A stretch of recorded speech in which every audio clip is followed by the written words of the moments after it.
Welcome to the Pink Lady Posse podcast, Women Who Refuse to Disappear. You are either creating your life or living one you inherited. Friction management. It matters because breakthrough is your way out of drift. See the drag? Return to say. Let's go. I am Sandy Parker Martinez with the Pink Lady Posse podcast for Women Who Refuse to Disappear. And I'm here with Mary Lummerding, who I respect. And I kind of have her on a pedestal because she's in an arena that I don't live in.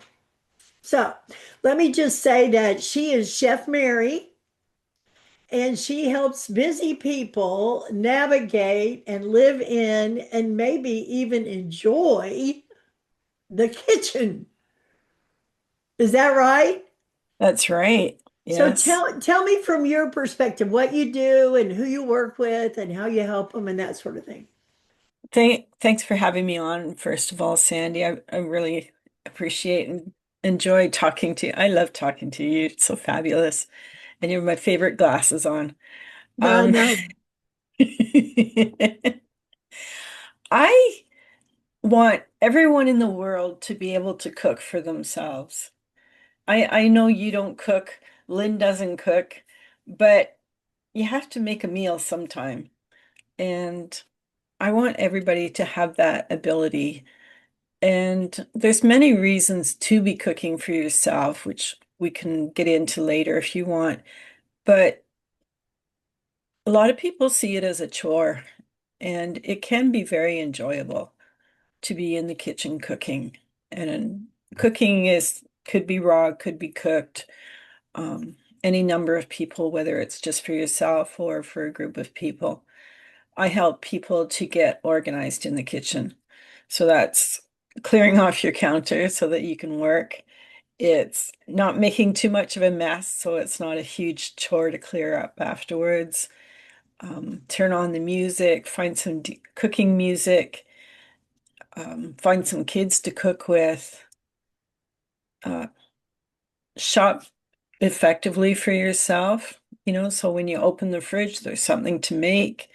Um, and just enjoy yourself. Just organize your recipes, know what's on the shelf, and be able to enjoy it.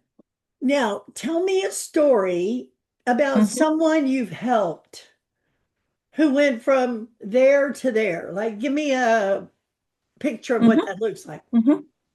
Well, there was Michelle and her husband, and they found that they were really tired by the end of the week and they were going out to eat a lot. And then they'd end up with going with friends and it would be really expensive. They both were able to cook, but they couldn't figure out how to move forward with that. So I looked at her schedule, and they did shopping on Sundays, and on Monday she was home. So what we figured out was that she could get out the slow cooker, make some bigger meals, put them in the freezer, and then by Thursday and Friday they'd have a heat and serve meal. It's still homemade, but it's no work. And so when they're tired and busy, they have a heat and serve meal, and that worked for them. I made them a recipe book that they could refer to, a personal recipe book that they really appreciated. And that's that's my Michelle story. Well, what's interesting while you're talking, I'm getting a sense of who you are. And they say what you say, who you are speaks so loudly, it's louder than what you're saying. What I'm observing is you have a non-anxious presence about something I'm highly anxious about. And I'm trying not to do my teenage expressions like, you know. But the truth of it is, you bring that balance of not anxiety and tools and resources in a way that plays out for what works for them. Absolutely. It has And to. what a beautiful thing. So, just a little about me. I manage Pink Lady Posse, which is I used to say for women who age with attitude and sparkles. And that has since changed because I'm in a rebellion where I want women to refuse to disappear after 60. Because if Hmm. we live till 83, we're going to have, which is the average age, we're going to have 23 more years of sitting around and like, okay, that's got to go. Yep. And what I notice is that women, when they encounter something that slows them down, let's say drag, we'll call it drag, or things feel harder than it used to be, they start evaluating themselves, right? What's wrong with Hmm. me that's cooking so hard? Right? What does that mean about me that I don't have a favorite? Like we just take a something that is and turning it into something about us. And then we live under this umbrella that's bigger than it has to be. So if we can name the friction, then we Hmm. can return to say. And so what's say? When my mother said, because I said so, it wasn't perfect. She wasn't Yeah. evaluating herself. She was saying, Hmm. that's my say, and I said it. So Hmm. when women can get back to that place where they're centered in themselves in a decision-making space, it doesn't even have to be perfect, Hmm. but it's Hmm. mine. And Yeah. so many Yes. things take us out. So when I was looking at this idea of cooking, Hmm. which, as you have said, and I confess, is not my range of expertise. What I do notice is there are some things about cooking that women say to themselves, right? And so if you look at the three types of friction, curbs, wobbles, and grinders, a curb might be, I'm too busy. It's too hard. Hmm. It's complicated. It's not going to be Yeah. good anyway. You know, and when we say something like that, well, if we go, oh my gosh, look at that friction, I don't have to make it mean anything about me. But I see a lot of potential friction around cooking Hmm. and a lot of, how should I say, inherited beliefs. Like I should be like my mother, or I should be like my grandmother, or I should automatically know how. Or, there's a lot of inherited beliefs around food and cooking. Do you see that? There's actually generations now coming up behind us that their mothers didn't cook either. Oh, is that Um, right? Yeah, they grow up going out to eat or ordering in or opening a can of soup or something. There's generations that don't cook at all. Wow. And so it's not even, I know, it's not even coming from the parents, it's coming from society. It's all that marketing, you know. It's the marketing, the instant gratification of, I'll just order in and, pay the delivery fee, and that's the way it is.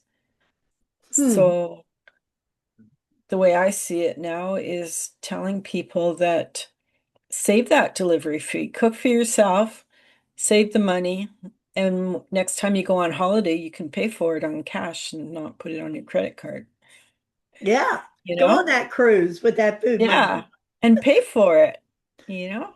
Well, Pay what for it ahead of about time. over time? Do you find that women have put everyone else in front of themselves in terms of a priority? And now here they are. I mean, what do you see about that? Well, that is how we were raised. And there is probably still girls that are like that. Um, but there's I don't know that I tend not to generalize too much between, because there's always exceptions. You know, we read about them on Facebook, but I'm not sure where I want to go with that. It's okay. Do you remember the commercial? I can bring home the bacon, fry it up in a pan. It was like a woman, the message to us is we have to do everything well. Yeah, my mom wasn't like that. She did what she had to. She had 5 kids, so yeah, she had to cook, but she wasn't happy about it. And that's part of why I wanted to make cooking enjoyable is watching my mom cook for 5 kids, and she'd rather be out doing other things. And I think her sister was the same way. Her sister was a single mom with 6 kids. And, Gosh. she was really strict at home. And when her daughter went to her retirement party, she found out what fun her mom was. She said, "What?" She had no idea. Even as an adult, she didn't see that part of her. So yeah, there are constrictions on women.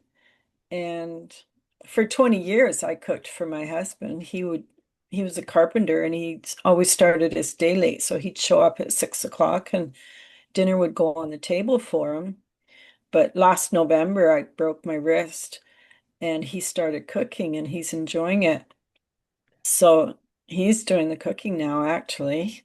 He What? uses, yes, he uses the app Paprika and he has about 1,000 recipes saved up and he's working his way through his list. So, That sounds like my but husband and his birds.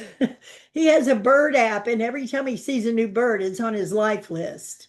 yeah, And he's like, so, gosh, well, uh, you know, I'm going to divert for a minute just because it's on my mind. But my first husband passed away. hmm And so I wasn't a very good caregiver at the time, but I was a caregiver at the time. hmm And so I looked at my husband the other day and I said, "Oh my gosh, you know, I'm not a good caregiver. What in the world would I do if I had to cook for us?" And I'm thinking, because when you'll think this is funny, maybe, but our first date where I was going to cook for him, my mother had a meal that was not mess upable. It was chicken, rice, cream of chicken soup. You put it in the thing and there you go. Well, when it came out, it was so dry and the rice was so hard. I'm pretty sure he said to himself, "I'm never going to eat enough and it's not going to be good." Quick question. Have you noticed how easy it is to drift through this season of life? Not unhappy, just slightly checked out. Yeah, that. At Think Pink, we don't fix women. We help them come alive again. Honest conversation. Easy occasions for discovery. No duct taping a smile over burnout. No reinvent your entire life by Tuesday. Just people who care and gentle nudges that help you feel like yourself again. I mean, the truth is, you can't be your best self by yourself. If that sentence made something in you nod, we made a free Think Pink starter gift just for you. Come take a look. No fixing, just connection. Go to pinkladyposse.com and click on Think Pink. Stay awake to your own life and not alone. I'm pretty sure he said to himself, "I'm never going to eat enough and it's not going to be good. So I think hmm I'm going to take over the cooking." So he's cooked every meal since we've been married, but he loves it. Yes. I Yeah. mean, he really finds the recipes enjoyable and he tries new ingredients and he'll say, "Oh, I hmm tried this spice." And I'm like, "Okay." So if I were in that position, I would challenge myself to use it as an occasion to return to my say. What does that mean? Instead of resenting it and regretting it, make hmm it my thing to do it and do it in an enjoyable way. That's right. Yeah. It doesn't have to be the way Susie does it and the way Judy does it. You do it the way Sandy is going to do it. Mhm. And we figure that out. Well, and Mm. the other thing that has, I feel like this is true confessions. The other thing that has missed me is food as nourishment Hmm. instead of food as performance. Like there's this sort of notion that I might not do it right, it might not be good, it wasn't good the last time. So I literally will need to clean up my act about where the friction already lives around cooking, that I'm just Hmm. letting it linger. And I could alter that by my own decision. Hmm. Well, like anything, eh? You make a decision. Am I going to love it or hate it or fix it? You know Mm. what? I just heard you say A, and that Eh? might mean you're, and where are you, Canada? I'm in Canada. This is But good I old. talk to a lot of Americans. So, Chef Mary from Canada is going to help us. Now, you have a book. I do. Tell me Yes. about the book and what is it about and what does it do for me? This is my book, and this will help you to get organized in the kitchen. It doesn't have very many recipes. I think there's about six. There's me in the kitchen. Look at you, how cute. So it's a little book that will help you to get organized in the kitchen and just figure out how to enjoy yourself and how to enjoy nourishing your body so that you can keep going. And going. Going and going. Well, Yes. I'm going to be 70 in April. And I'm Hmm. like, food has never been on the top of my priority scale. Hmm. Nourishment. I mean, it sounds weird to even say it out loud, but it's like we have meals 3 times a day and we're going to eat through, but I've never really put the priority on loving myself by the way I treat food and nourishing myself with Hmm. the way food can be.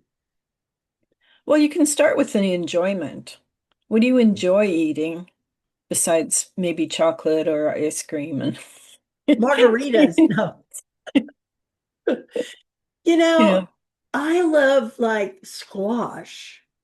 Well, that's good. Oh my gosh, squash casseroles right up there in my favorite. You know, the time with the little crumbles on the top Hmm. and I Hmm. just found a new cheese. Like I'm 70, almost 70. I've never heard of this cheese. It's called I think you pronounce it Borson. Oh, isn't that a manufacturer? No, I don't know. Probably. I think it's like Kraft. It's Well, a name of a I company. don't know what the cheese I think is, it's but like a cream cheese or something. it's spreadable and it's Yeah. I'm telling you what, I don't know how I live without it.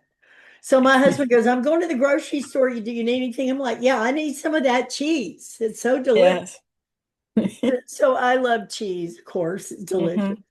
and chocolate, but I also love a good meat, like beef and chicken Hmm. and Hmm. fish. And I like meats. So your body is telling you how to nourish yourself. Those are very balanced meal type of choices. Um, What there's would people that live on noodles and they're going to get sick. They're going to get diabetes and cancer and, put on weight and, but your body is nourishing you without even realizing it mm, because squash is a very good vegetable. Um, it's not starchy. It's very nourishing. Um, it keeps well in the pantry. So your husband should always have some. And you're talking about meats and fish, and that's good protein. Um, now do you grow your vegetables? I do. Oh Yes. my Lord, here we go. There's a whole nother realm of the world that I've never been in. What but I did move to Blooming Grove and now everybody around me has a garden because we're out in the So you country. don't have to garden because you can enjoy what they grow. I know. So what do Yeah. you grow?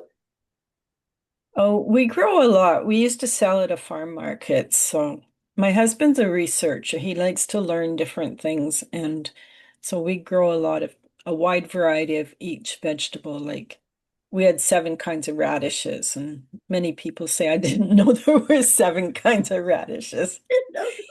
I made bouquets with them. They were just beautiful. Yes. And I can only name about 4 of them right now. But um, yeah, I grow a lot of basil. I sell basil because it grows well in our yard. And tomatoes, onions. The onions are really good. If you look in a seed catalog, you'll see pages and pages of different kinds of tomatoes and onions. And even when you go to the farm markets, people tend to grow what people are looking for, what they're used to eating, and they're not looking for different kinds of vegetables. And so you still see the same thing over and over. But if you look in a seed catalog, there's a huge variety of different things. There's a pumpkin, and it gets this sugar on the skin, which kind of explodes and ends up with, it looks like barnacles all over it. And Really? it's actually a heritage pumpkin that is from France. And it's Provençal or something like that. And and it gets huge. It's just a huge pumpkin. And we never see those, unless you grow it yourself. So there are advantages of having a garden. If you grow your own lettuce, you can just go out and pick what you need for that night and not have a big bunch of it in the fridge rotting. Mhm. So it is helpful to grow some things. And it can be very easy. It's as easy as buying a bag of dirt, lay it down, open it up, the top part up, loosen the soil, and drop some seeds in. You could grow some kale, some lettuce. That's that's how easy it can be, Oh my gosh. you Okay, know? so today is it Thursday or Yeah, Wednesday? What are you gonna Wednesday. what are you gonna have for dinner? Oh, my husband, I think, what's he have? Oh, he told me we were having chicken. We have some boneless, skinless, frozen chicken breasts that he's thawed out, and he's going to do something with that. And It's not up to me anymore. He decides. So it is so nice. Yes. it And is now how is your wrist? my wrist is getting better. I can almost bend it down again. Um, it's coming along. It's getting stronger. Well, for I have. someone who cooks, a wrist problem isn't the best idea. Mm-hmm. But I did it in November, so it has time to recover before gardening, Yeah. and it got me out of cooking. So, I but see I'm that learning. smile. I am learning by watching him, and he's telling me his lessons.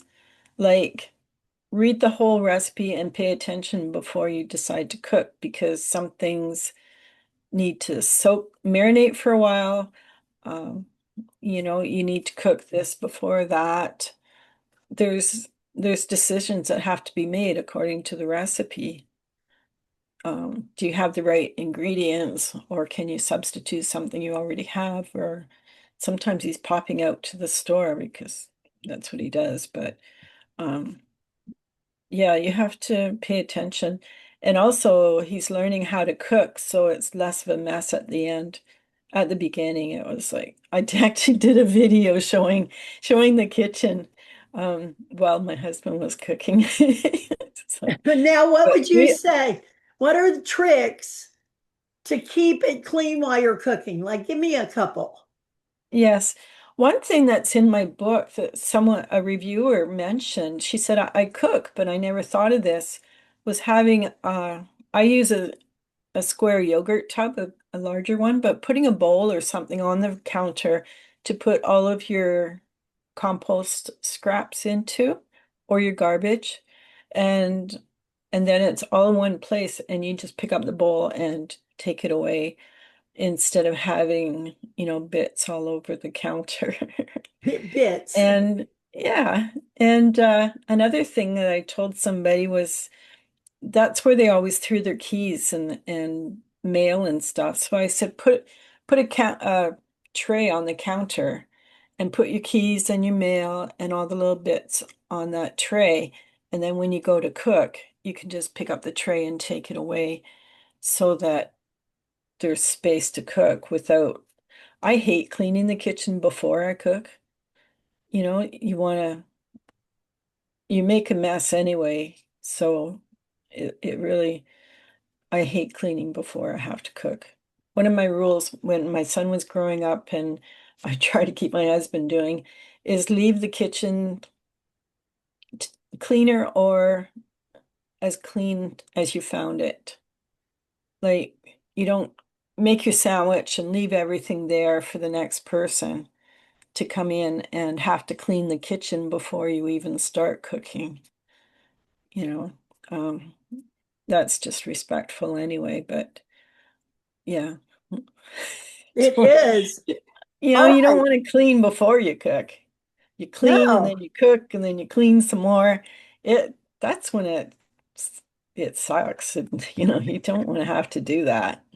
My husband that cooked before he passed away, he cooked and I did all the dishes. So I didn't really mind cleaning. It just Hmm. was the whole notion. And I still now looking at it think my own internal wobble about am I good at it? Is it going to be good? Is it going to be worth the Yes. time?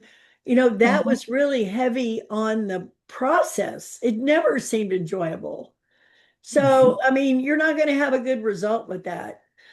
I Well, see now. it's the stories in our head too. I had a client who was told she's no good in the kitchen. She taught coding and law in college, but she was no good in the kitchen. And she wanted to make a dessert for her family for Christmas. She wanted to make a Yule log. And so we did some one-on-one cooking, baking together. And then she made the Yule log for her family, and they thought she bought it. And in the picture, they had candied rosemary in the, and so she said, someone told me I'm growing that in my backyard. So we went in her backyard and we found the rosemary, and she actually candied rosemary and cranberries for decoration, and hers looked better than mine because when mine was in the freezer, my husband put a bag of vegetables on top of the cake. So mine was all squished up, and hers looked just like the picture. It was really funny, but Well, so it's the if you were gonna, stories. it is up here, and I actually am seeing that. I don't want to say I'm stuck there, but I'm not um, opening my mind to see options. Right. I Hmm. mean, I used to say I want to be a can opener for a closed mind, but I've got the closed mind. So you're going to have to be the can opener, Mary. So Well, if you were going to say something to women hearing this, and hmm probably 50 or 60 years old and older, what's hmm your nugget or two of like, say it to them? What would you say that's yours to say? I'd say start with the music. Find some music that you can play while you're cooking that makes you feel good. I start with Bruno Mars or Tina Turner and a few dancing around the kitchen if you want. Find some recipes that you really, really enjoy and find some recipes that are very easy. Like I have what I call a 10-minute lunch, which is a cucumber, a tomato, maybe sweet onion, a bit of dressing, and some feta cheese. And Mm, that's lunch, on a that summer sounds day. delicious. It's yes. So keep it simple. Um, keep it easy. tidy as you cook, as you prepare your food, and figure out things that you can make that will keep for a day or two so that you can make more. And the next day, like if you make the vegetable salad, you can just pull it out of the fridge the next day and put your dressing on it and it's ready to go. So, Well, I'm challenged by you, Mary, and I want to I'm take on. trying. I know. I want to take on the challenge because one thing I've noticed is I've been saying I don't cook. Hmm. When you say I don't cook, it doesn't leave you much room to navigate outside of that. And I'm saying that about myself. Hmm. I could cook. I could Yes, cook today. you choose not to cook. I know. Yeah. All right. So I'm going to tell you what I see, and that is it isn't about food, it's about your brain. Hmm. We're not failing, we're dealing with items that are not about us. I either do or don't have groceries. It's not about whether I'm a good or not good or a this or an able or Hmm. it's just friction. It's just Hmm. that. I see for myself that cooking has become a bit of self-abandonment in that I haven't been using it for nourishment. Hmm. And we have a friend, Deborah, and she talks about self-care. I would imagine beautiful food can be self-care. Absolutely. Absolutely. Hmm. I've never thought of it that way in my life. Yep. And And so, also, if your husband cooks a lot, it's a gift to him if you say, I got it tonight, and he can go off and do whatever he might do, or he might hang in the kitchen and talk to you. But you just like that's a gift. That's a gift you can give to him if you can find something that you can comfortably make for him that's going to work out. well, I'm a competent human being. So the chances are I could make a meal. I just take myself out of that game, right? So I Yes. could put myself Yes. in the game of it Mm-hmm. Mm-hmm. and say, Yes. do one. It's not the end of the world. And so I see the real skill isn't cooking, it's choosing, it's choosing myself. It's Mm-hmm. coming back to my say so because I say so. And the There minute you I do, go. I, and the minute I do that, I have freedom around it Yes. because Yes. my say has power. Mm-hmm. And anything else I give my say to or my power away to, even if it's my own identity of not cooking, the minute I do that, I lose the power of my say. So my Mm-hmm. little tagline is see the drag, return to your say. And I could do that with cooking. Yes. Yep. Mhm. Mary, in the show notes, we're going to have information about your book. Yes. I'm going to make a recipe. I'm going to make something because I'm returning to my say. And I'm going to take a picture and show it to you. Okay. That Thank sounds you. good. Thank you so much for being here. I love you to pieces. And I want a copy of that book. I might give a copy of that book to my husband. Okay. Culinary Yes. Bliss. That's right. That's what it's about, isn't it? Thank you, Having Mary. some bliss. Thanks for being with me. And you'll Thank you, see Sandy. this podcast on Pink Lady Posse Podcast in one of the coming weeks. Mwah. And thanks for tuning in to Pink Lady Posse Podcast, where women go from what now to what's next.